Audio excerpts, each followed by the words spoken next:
Hello, dear students. How are you?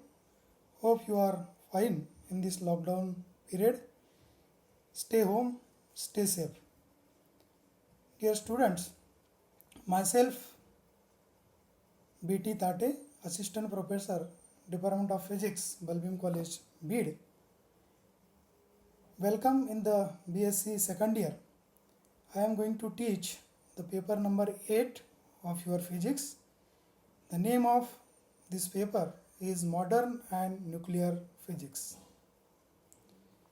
This modern and nuclear physics paper consists of 4 chapters: photoelectric effect, X-rays, nuclear forces and models, and last chapter is particle accelerators and detectors. Dear students, in 12th standard you have seen that light has dual nature, that is wave nature as well as the particle nature.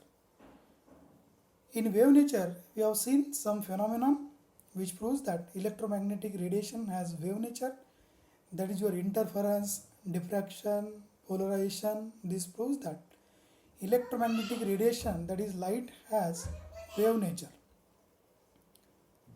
If you see the particle nature of your electromagnetic radiation, you have two effects, that is photoelectric effect and Compton effect, which proves that the light has particle nature.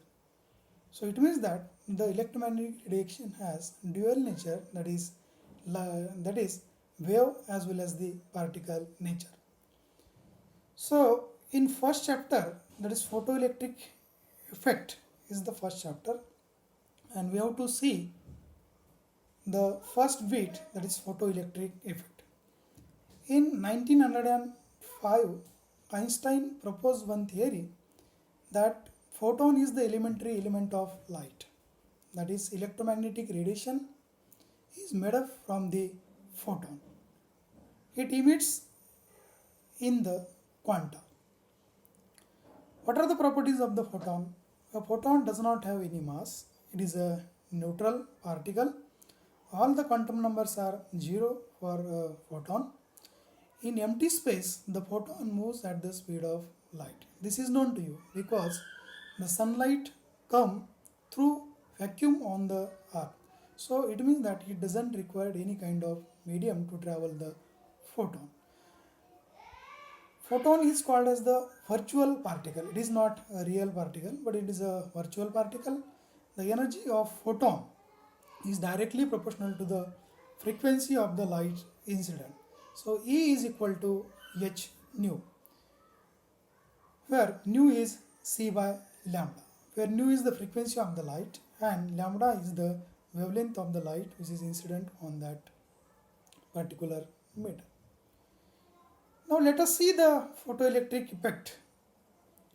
This effect is discovered by Heinrich Hertz and the William Holwach in 1887. When a beam of light of sufficiently high frequency, for example ultraviolet light with the high frequency, is incident on the metal surface, like your alkali metals, example lithium, sodium, then the light will eject the electrons from the metal surface. The phenomenon of emission of electrons by the phenomenon of emission of electrons by the metal when they are exposed to the light of suitable frequency is called as the photoelectric effect, and emitted electrons are called as the photoelectrons. See the diagram. In diagram, the light of particular frequency is incident on the metal surface, and then the electrons are emitted by that metal surface. Construction of the photoelectric effect. The Hertz experiment to study the photoelectric effect is as shown in figure below. The setup consists of an evacuated glass tube, means totally vacuum is there in that tube, and it has a photosensitive metal plate C, which is nothing but your cathode, and another metal plate, that is A, which is called as the anode. They are connected with the battery. Definitely the cathode is connected to the negative terminal of the battery and anode is connected to the positive terminal of the battery, and one ammeter is there in the circuit which measures the photocurrent which is generated in the photoelectric effect.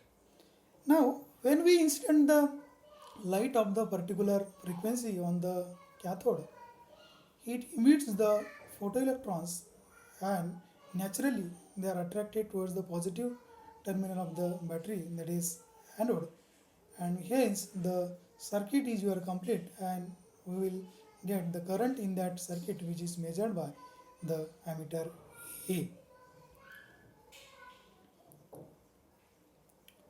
Such a current is known as the photoelectric current. Thank you.